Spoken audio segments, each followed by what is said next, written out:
예수님께서는 이 세상에 계실 때요, 많은 사역을 보여주셨습니다.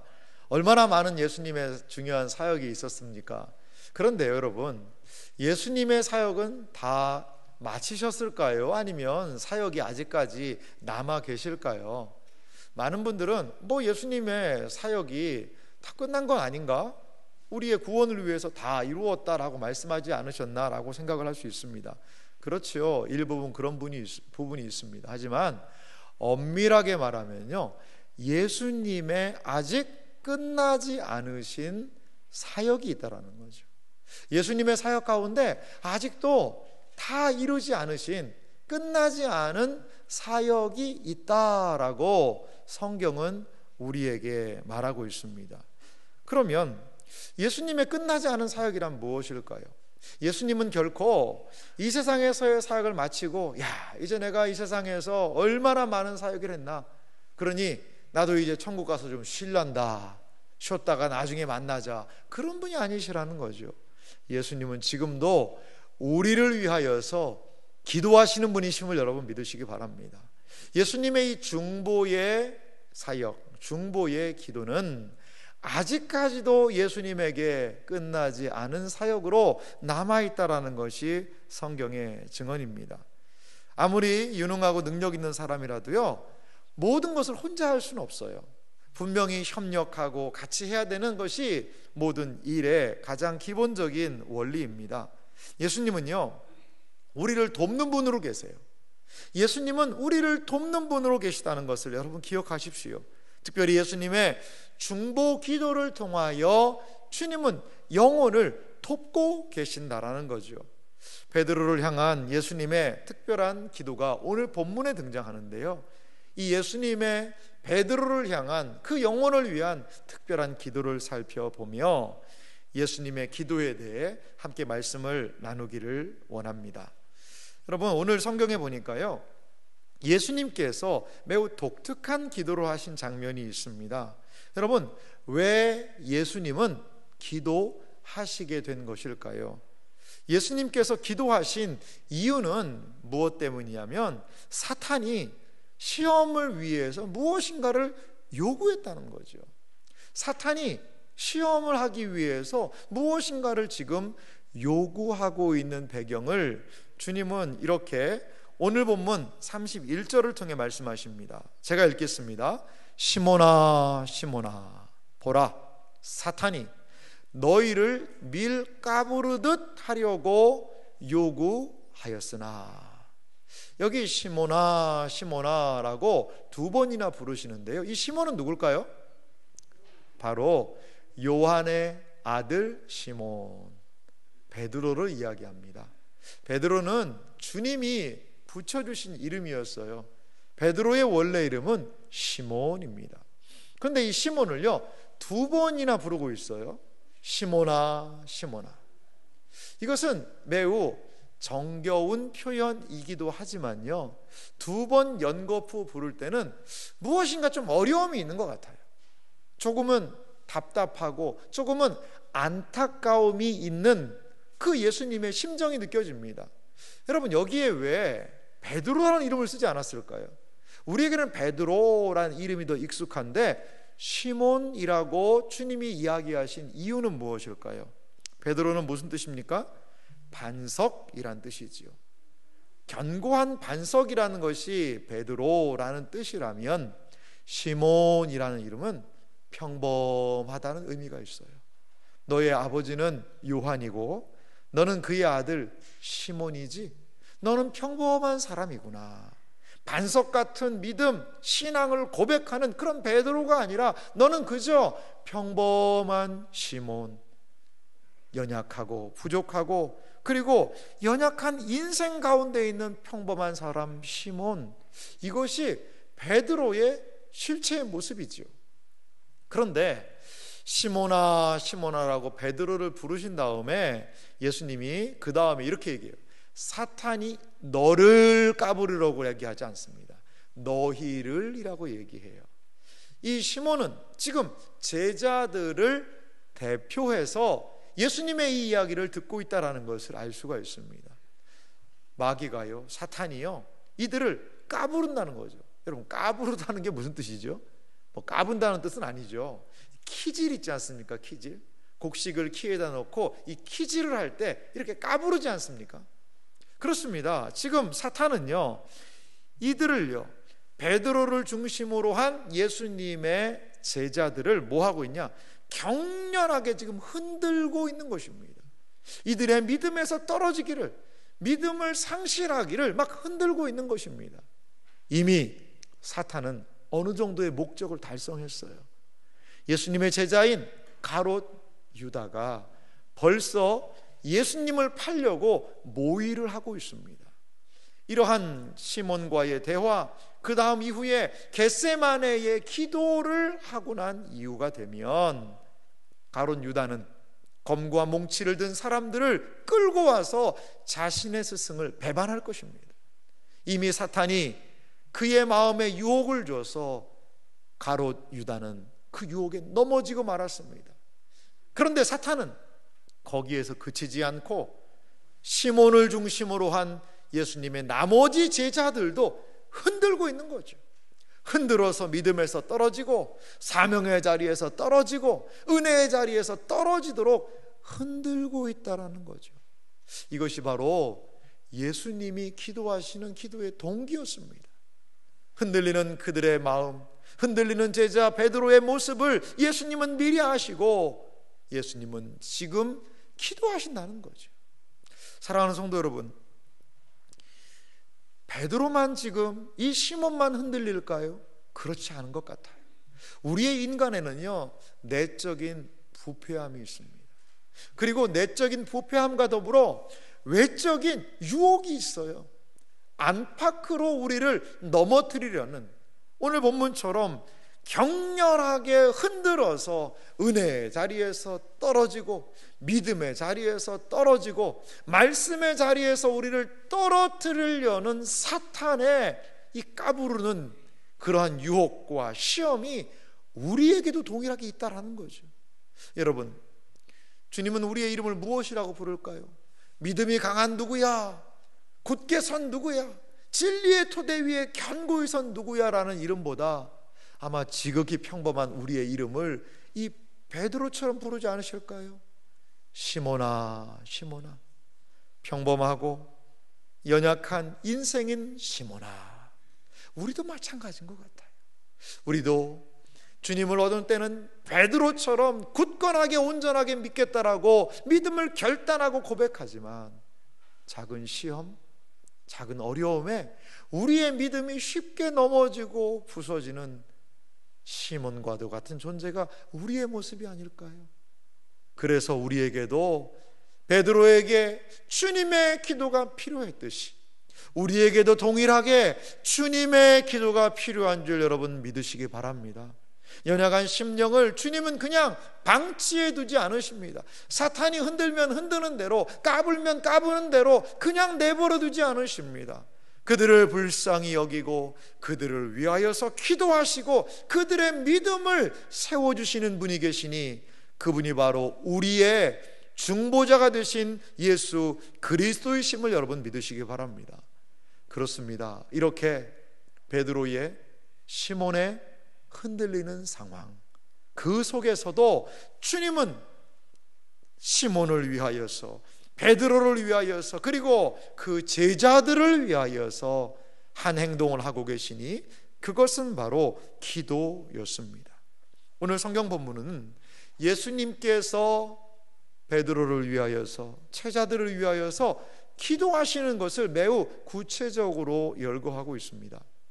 다른 복음서에는요, 이렇게 베드로를 위한 기도가 등장하지 않습니다. 그런데 누가복음은 기도에 대한 것을 더욱더 깊이 살펴보고 있어요. 기도학교 사경회를 통해서도 누가복음에 나타난 그 예수님의 기도에 대한 교훈을 우리 함께 나누어 보았는데요, 마찬가지로 오늘 누가는 여기에서 특별히 베드로를 위하여서 기도하시는 예수님의 모습을 특징적으로 기록하고 있습니다. 자, 그렇다면 베드로를 위한 예수님의 이 중보의 기도, 그것은 어떠한 기도인지를 오늘 성경 말씀을 통하여서 좀 살펴보기 원합니다. 예수님의 중보 기도는요, 영혼을 세우는 기도였음을 우리는 오늘 성경을 통하여서 좀 확인할 수가 있습니다. 누가복음 22장 32절 상반절 말씀을 우리 한 목소리로 같이 읽어볼까요? 함께 읽겠습니다. 그러나 내가 너를 위하여 내 믿음이 떨어지지 않기를 기도하였노니. 아멘. 예수님은 지금 베드로에게 말씀하시는 거죠. 그러나 내가, 예수님이 너 베드로를 위하여 내 베드로의 믿음이 떨어지지 않기를 기도하였노니. 여러분, 매우 놀라운 말씀 아닙니까? 베드로의 믿음이 떨어지지 않기를 위해서 지금 예수님은 기도하셨다라는 거죠. 사탄이 무엇을 합니까? 밀가부르듯 하려고 요구하고 있습니다. 격렬하게 지금 제자들을 흔들고 있고 베드로를, 이 시몬을 흔들고 있습니다. 사탄은 어떤 존재입니까? 우리의 믿음 없음을 참소해요. 네가 이렇게 믿고도 신자라고 할 수 있느냐? 네가 예수님을 믿는다고 그러는데도 여전히 이 모양 이 꼴이구나 라고 우리를 정죄하고 참소합니다. 뿐만 아니라 믿음을 잃어버리도록 원수 사탄은 자극합니다. 실패의 원인을 제공하기도 하고요, 적극적으로 하나님의 계획, 하나님의 목적을 우리로 하여금 때로 거부하게도 합니다. 하나님의 은혜보다도 이 세상의 가치가 더 크게 보이고 이 세상에 주님을 따르는 것보다 더 중요한 것들이 있다라고 늘 끊임없이 우리에게 속삭입니다. 이 길을 가지 않으면 너는 세상에서 도태될 것이다 라고 때로 우리를 협박하기도 합니다. 그래서 사단은 우리가 믿음에서 떨어지기를 이렇게 흔들고 있는 것이지요. 제자들이요, 일시적으로 그 굳건한 믿음을 잃어버릴 때가 있어요. 상실할 때가 있습니다. 그것은 그들의 분명히 연약함 때문에 그럴 거예요. 하지만 그 이면을 보면 사탄의 유혹과 시험도 분명히 그것에 그들의 견고함이 잃어버리는, 견고함이 무너지는 곳에는 사탄의 유혹도 분명히 있었던 것을 우리는 알 수 있습니다. 이렇게 사탄은요, 지속적으로 신자들을, 우리들을 넘어뜨리려고 참소하고 믿음의 삶을 방해하고 있다라는 거지요. 하지만 여러분 기억하시기 바랍니다.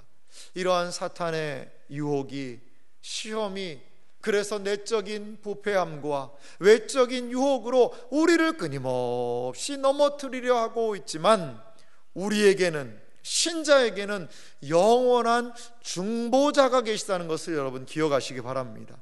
이러한 위기 속에서도 우리를 위하여서 친히 간구하는 분이 계시다라고 성경이 이야기하고 있습니다. 예수님은 베드로가요, 믿음에서 떨어지지 않게 기도하셨고, 또한 예수님은 지금도 우리를 위해서 기도하고 계시는 분이심을 여러분 믿으시기 바랍니다. 성경은요, 예수님께서 성도를 위해서 기도하신다라고 여러 성경이 이야기를 합니다. 로마서 8장 34절을 제가 읽어보면요, 누가 정죄하리요?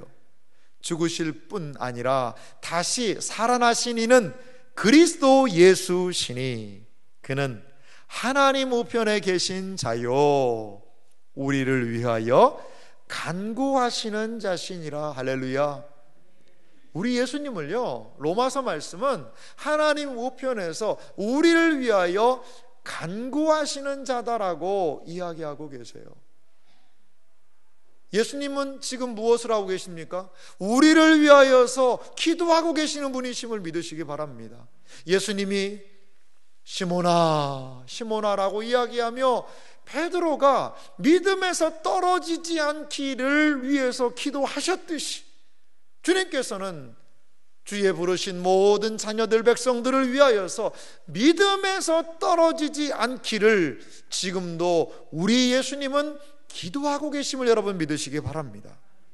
히브리서 7장 25절은 이렇게 예수님의 간구의 사역을 말씀합니다. 한 목소리로 읽습니다. 그러므로 자기를 힘입어 하나님께 나아가는 자들을 온전히 구원하실 수 있으니 이는 그가 항상 살아계셔서 그들을 위하여 간구하심이라. 아멘. 이 예수님에 대한 이야기예요. 자기를 힘입어 예수 그리스도를 힘입어 하나님께 나아가는 자들을 온전히 예수님은 구원하시는 분이십니다. 그리고 그 예수님이 항상 살아계셔서 하나님께 나아가는 그들을 위하여서, 우리를 위하여서, 신자들을 위하여서 간구하시는 분이심을 여러분 믿으시기 바랍니다. 우리의 구원을 이루시는 분이 계세요. 우리의 구원을 시작하신 이가 끝날까지 이루실 것입니다.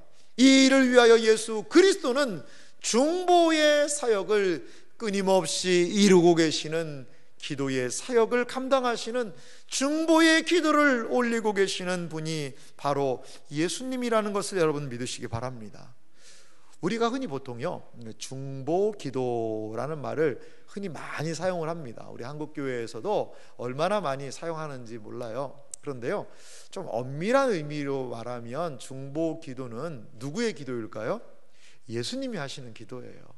예수님이 하시는, 중보자가 되시는 예수님이 하시는 기도입니다. 그러면 우리도 다른 사람을 위해서 기도하면 중보 기도 아닐까요? 성경은 무엇을 이야기하냐면 하나님과 우리 사이의 유일한 중보가 그리스도다, 이렇게 이야기를 해요. 그래서 중보 기도라는 표현보다 도고 기도, 다른 사람을 위한 기도라는 뜻이죠. 이웃을 위한 기도, 중재 기도, 이런 상황을 쓰기도 합니다. 여러분, 그렇습니다. 우리의 유일한 중보자는 예수님이세요. 그래서 중보 기도라는 말보다는 다른 사람을 위한 기도라고 해도 좋고요. 그리고 우리가 모여서 그냥 기도한다라고 해도 좋을 것 같습니다. 우리의 유일한 중보자 되신 예수 그리스도께서는 우리를 위하여서 그 사역을 끝 마치신 것이 아니라 지금도 여전히 우리의 유일한 중보자로서 우리를 위하여서 간구하신다는 사실을 여러분 믿으시기 바랍니다. 그렇습니다. 여러분, 영혼을 위한 주님의 간구가 있어요. 그 영혼을 위한 주님의 이 간구의 모습은 또한 우리가 본받아야 되는 모습이기도 한 것 같아요. 역사적으로 유명했던 아우구스티누스라는 분이 계세요. 이 4세기 때 분인데요, 이 아우구스티누스 같은 경우에 보면 이분은 처음에 너무나도 방탕한 삶을 살았던 사람입니다. 그런데 이 아우구스티누스를 위하여서 기도하는 사람이 있었어요. 그것은 바로 그의 어머니 모니카라는 사람이었어요. 아우구스티누스가 얼마나 방탕한 삶을 살았는지 10대예요. 아이를 낳기도 하고요, 결혼도 안 하고 아이가 출생하기도 하고, 그리고 술에, 또한 이교 사상에, 이단 사상에 빠져서 너무나도 이렇게 아우구스티누스가 흔들리는 삶을 살았습니다. 이 어머니 모니카의 마음이 어떻겠어요? 아들을 내가 낳았는데 그 아들이 이렇게 방황하는 삶을 사는 것을 보니 그 어미의 마음이 얼마나 아팠겠어요? 그래서 이 모니카가 기도했는데요, 이 모니카가 다니는 교회에 암브로시우스라는 그 목사님이 계셨는데 이 모니카를 이렇게 격려했다고 그래요.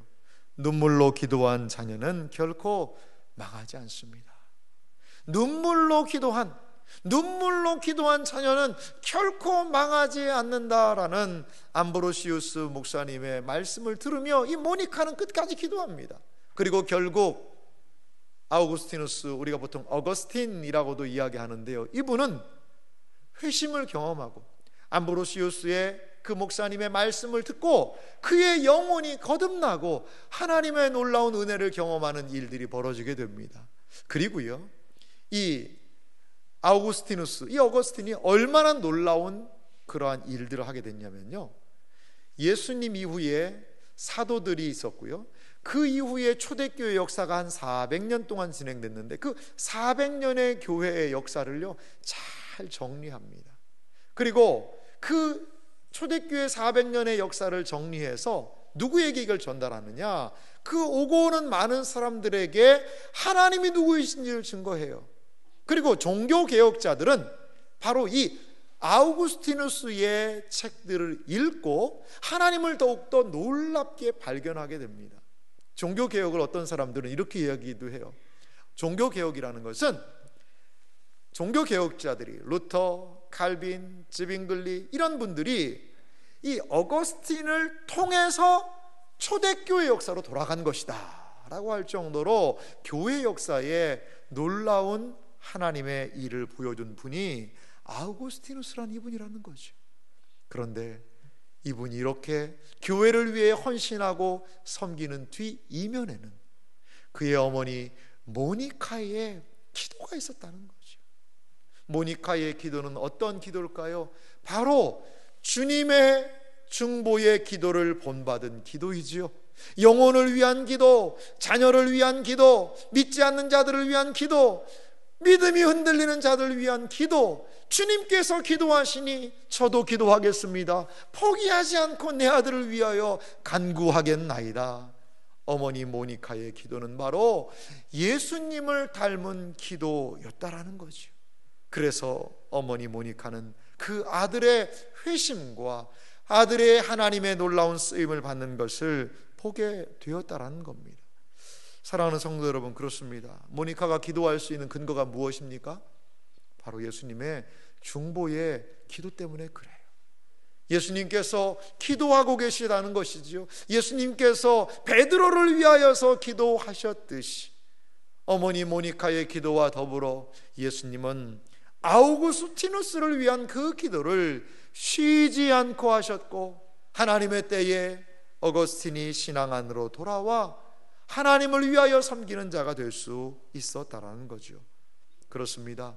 영혼을 위하여서 여러분 기도하시기 바랍니다. 먼저 나의 영혼을 위하여 기도하는 중보자 그리스도를 바라보시기 바랍니다. 그리고 그 예수님의 기도를 본받아 우리도 우리의 VIP들을 위하여, 믿음에서 연약해진 심령들을 위하여 우리가 함께 기도할 수 있는 은혜의 역사가 우리 모두에게 있기를 간절히 소망합니다. 예수님의 중보의 기도는 또 어떠한 측면이 있냐면요, 이것은 분명히 사명을 일깨우는 기도였습니다. 예수님의 중보의 기도를 보니까 이것은요, 베드로의 사명을 일깨우고 있다는 거죠. 누가복음 22장 32절 하반절 말씀을 보면요, 이렇게 기록이 되어 있어요. 너는 돌이킨 후에 내 형제를 굳게 하라. 베드로에게 직접적으로 주신 말씀입니다. 너 베드로는 돌이킨 후에 너의 형제들을 굳게 하라. 베드로가 섬길 많은 사람들을 주님께서는 미리 이렇게 말씀하고 계시다는 거죠. 여러분, 예수님의 말씀은요, 베드로가 실패한다 하더라도요 돌이켜야 한다고 말씀하고 계세요. 베드로가 넘어진다 하더라도요 돌이켜야 한다라고 말씀하고 계십니다. 다시금 주님께서 허락하신 그 사명의 자리, 영혼을 섬기고 형제를 굳게 하는 그 자리로 실패했어도 돌아가야 한다라는 것이지요. 그것을 위해서 기도하신 것입니다. 베드로는 어떠한 모습을 보였습니까? 마지막 겟세마네 동산에서 이 대화를 마친 이후에 겟세마네 동산에 가서 기도합니다. 그런데 거기서 졸다가 시험에 들지 않게 기도하라는 예수님의 말씀에 순종하지 못했고, 결국에는 예수님이 잡혀가는 그 모습을 멀찍이 바라보고 그 재판하는 자리까지 그 밤에 갔다가 오히려 예수님을 3번이나 부인하고 저주까지 하는 씻을 수 없는 잘못을 범하게 되죠.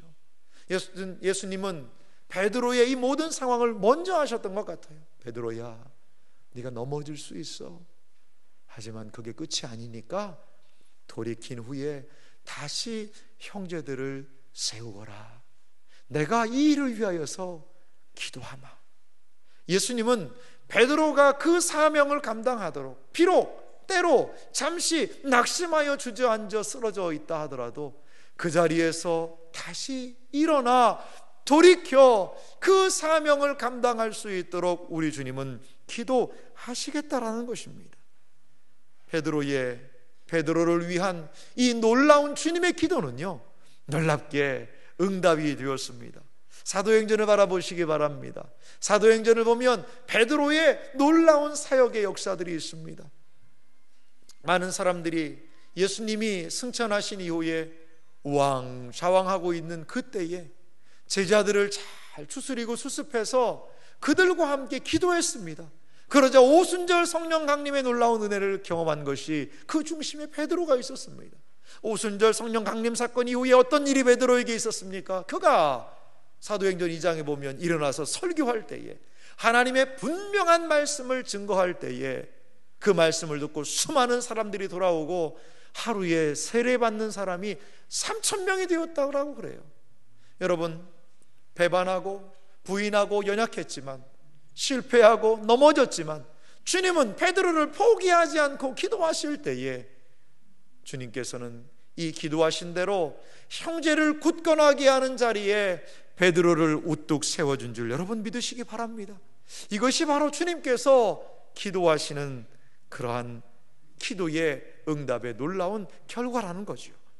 갈라디아서 2장 말씀해 보니까요, 8절에 베드로에 대해서 이렇게 사도 바울은 평가하고 있습니다.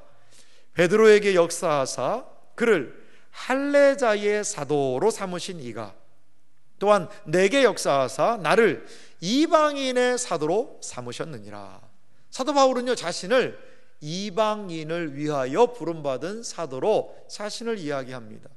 그런데요, 베드로에 대해서 이렇게 평가를 하는데요, 그를 할례자의 사도로, 그러니까 유대인들을 위하여서 세움받은 사람이 바로 누구라는 거죠? 베드로라는 거죠. 수많은 제자들이 있지만 유대인들, 할례자들을 위하여서 쓰임받는 베드로, 그가 이렇게 자신의 역할을 온전히 회복한 이후에 감당하고 있는 모습을 볼 수 있습니다.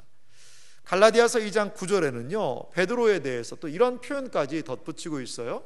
또 기둥같이 여기는 야고보와 게바와 요한도, 초대교회에 기둥 같은 역할을 했던 주의 사도들을 이야기하고 있습니다. 여기 야고보는 아마도 예수님의 동생 야고보 같아요. 예수님의 제자 야고보는 참수형을 당하셨거든요. 그래서 예수님의 동생 야고보가 초대교회에 지도적인 역할을 감당했습니다. 그 다음에 누가 나옵니까? 게바가 나옵니다. 게바는 베드로의 다른 이름이죠. 베드로를 누구라고 표현합니까? 초대교회에 기둥과도 같이 여기는 인물이라고 사도 바울은 소개하고 있습니다.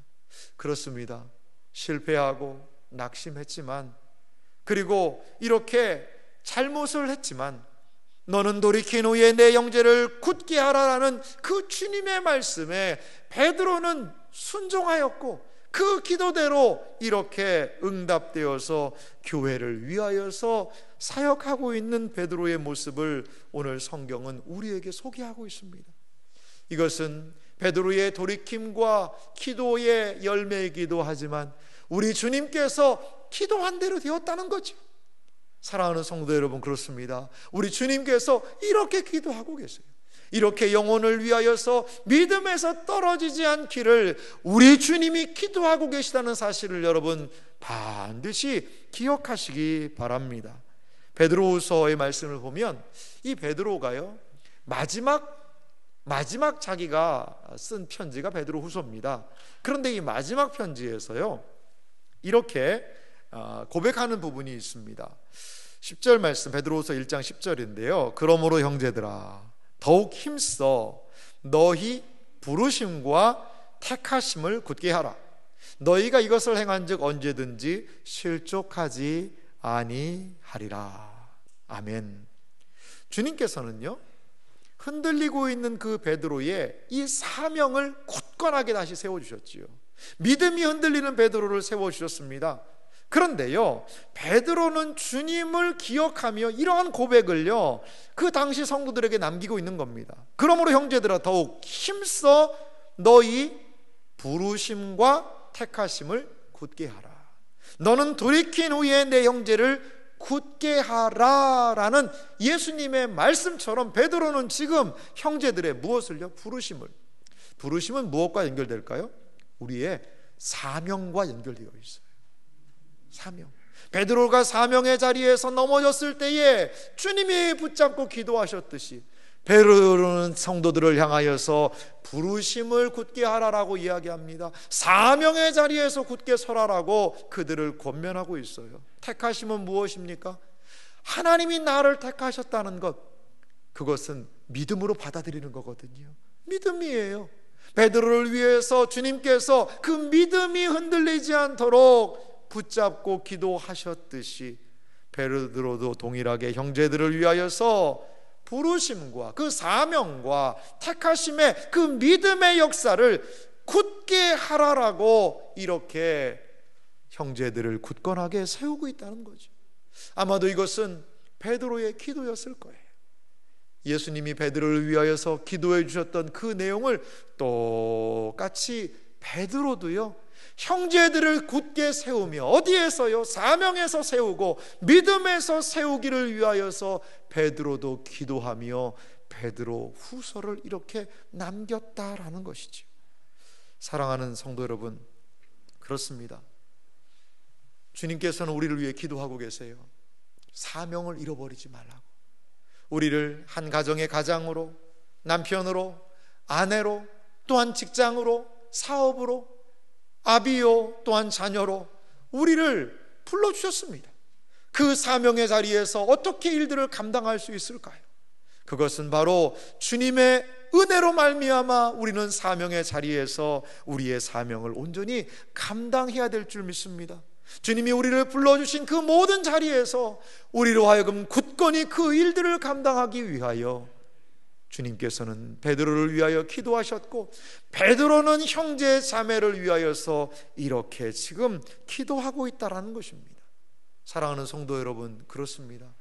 우리 주님께서 우리의 사명의 자리에서 우리가 사명을 감당하도록 지금도 기도하고 계심을 여러분 믿으시기 바랍니다.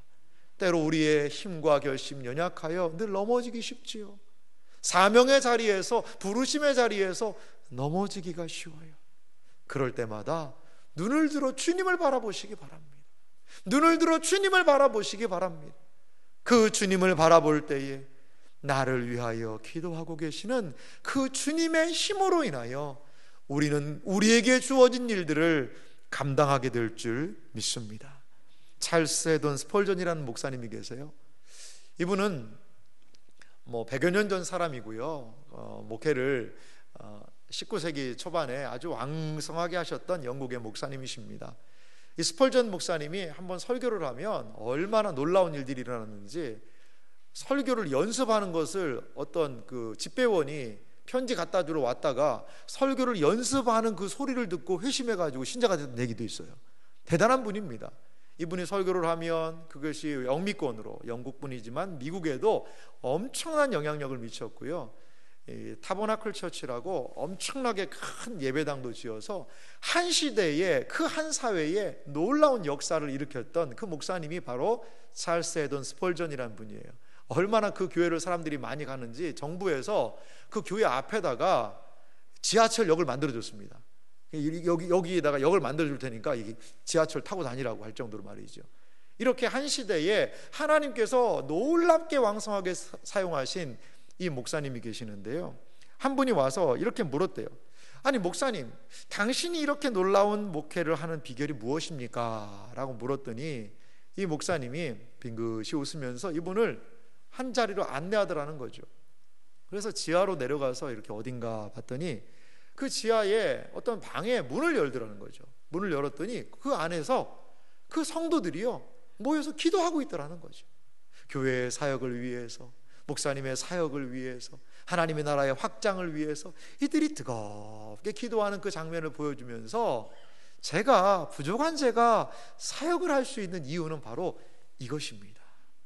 이들의 기도, 이들이 기도하고 있기 때문에 이 많은 사역들을 감당할 수 있습니다 라고 그 목사님이 이야기하셨다는 것이지요.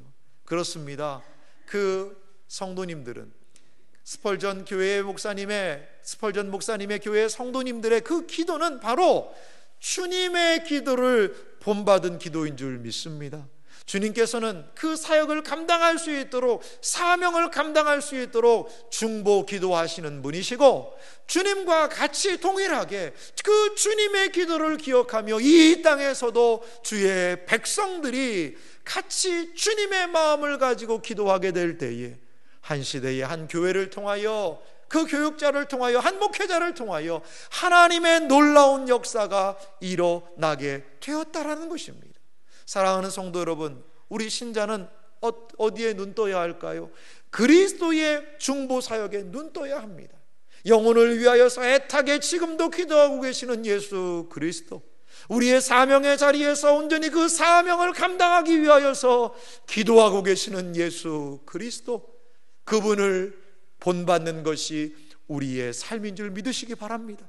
먼저 주님의 기도로 인하여 우리가 설 수 있다는 것을 기억하고, 또한 우리도 그 주님의 중보의 사역을 본받아 다른 영혼을 위하여서, 우리가 행하고 있는 이 일들을 위하여서 함께 기도하며 나아갈 때 하늘에서 이루어진 하나님의 놀라운 뜻이 이 땅에서도 기도를 통하여 이루어지는 것을 우리가 확인하게 될 줄 믿습니다.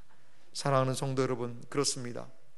우리를 위해 지금도 기도하는 분이 계세요. 우리를 위해 기도하는 분이 누구십니까? 바로 우리의 유일한 중보자 되신 예수 그리스도이심을 믿으시기 바랍니다. 답답하고 어려울 때 눈을 들어보시기 바랍니다. 베드로가 그 믿음이 흔들릴 때에 그 믿음이 흔들리지 않도록 기도하셨던 우리 예수님, 베드로를 사명의 자리에서 다시 일으켜 세워서 형제를 굳게 하는 그 사명 감당하게 하셨던 그 예수님의 기도, 이러한 놀라운 은혜의 역사가 우리의 기도의 현장에서도, 우리가 경험하는 놀라운 은혜의 자리에서도 동일하게 경험되기를 간절히 소망합니다. 그래서 예수님처럼 기도하고 예수님의 그 중보의 기도를 기억하는 우리들의 생애와 삶이 되시기를 주님의 이름으로 축원합니다.